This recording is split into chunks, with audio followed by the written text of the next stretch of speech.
Good evening, everyone. It's pretty late, but that's pretty normal for me. I'm going to talk tonight about something that happened a little bit ago and then the way that we resolved it. So after church, we play with friends. Now, I've got a friend who has a lot more children than I do, and because she and I are friends, we sort of force our children to be friends with each other. Sometimes they don't always get along, and sometimes this causes a great deal of conflict. And my husband happened to stay with us to visit tonight. He doesn't always, sometimes he leaves because he's done peopling for the day. But tonight he stayed and kind of intervened. So the kids were running around, and one of them, they were supposed to be playing tag, I think, and one of them reached out with his foot to kick the person to tag them with his foot instead. And we quickly decided this is not how you play this game. And I said, okay, that's fine. All of you go sit at separate tables. So I had each of, I don't know, let's see, there's 1, 2, 3, 4, like 7 kids, each at their own table. 2 are ours, 5 were their littles. I think that's the right number. I might be wrong. 4 or 5. It doesn't matter really. That's not the point. They were each sitting at their own table. And eventually we pick up on that 1 or 2 of them are really quite pouty about it, not happy at all. So Peter asks, who's not happy with this situation? And they raise their hands. Why aren't you happy with this situation? Because we don't get to play. Well, why don't you get to play? Because we weren't following the rules. Well, what are the rules? And they were having trouble with this whole concept. So my husband, being who he is, says, we are going to determine what the rules for these games are going to be, and we're going to do it by parliamentary procedure.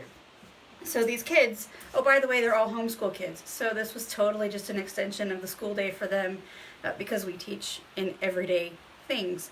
So they learned about parliamentary procedure. I'm not really sure they all got the message because when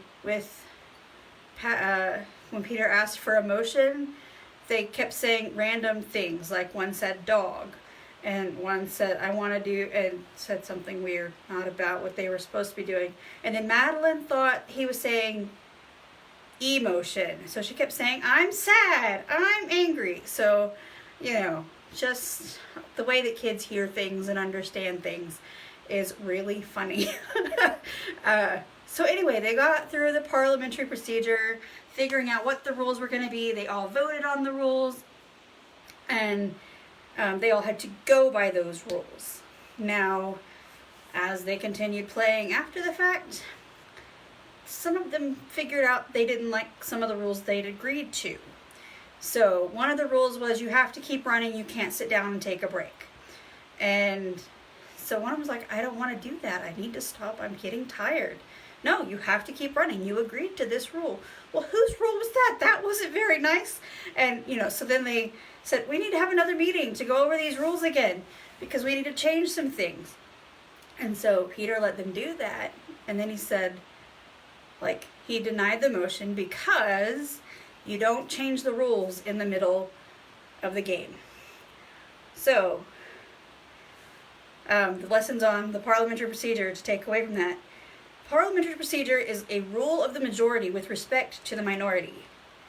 It allows for debate to reach a group decision, and everybody gets a vote, but everyone must also follow the rules the majority decides.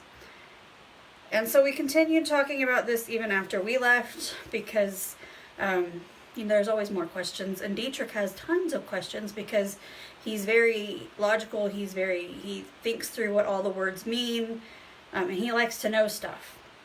And so he was asking me something, and I said, well, you learned about parliamentary procedure, and da-da-da-da-da. And he said, what's procedure? And I said, procedure is a process by which you accomplish a task, or something like that.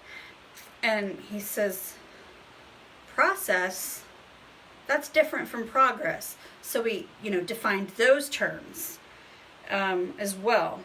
And then I talked about how progress means you're moving forward, and the opposite of progress would be regression. So if you're regressing, you're going backwards. To which he says, because he's full of random facts, because he reads all the time, he says, sharks are unable to swim backwards. And I said, okay. So I looked that up because that was really interesting to me.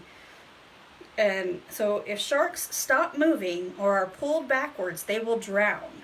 So I was like, oh, so we should all be more like sharks and keep moving forward. So that got me thinking about how we move forward. And so there are 3 things you can do to get your progress started, get your progress in gear, start swimming like a shark. Number 1, block negativity. And if you've watched any videos or seen any of my posts, you know that I've done a whole lot of focusing this year on my mindset. So that means I've done a lot to, stop negativity. I've set firm boundaries with some people because I can't handle the negativity in my life.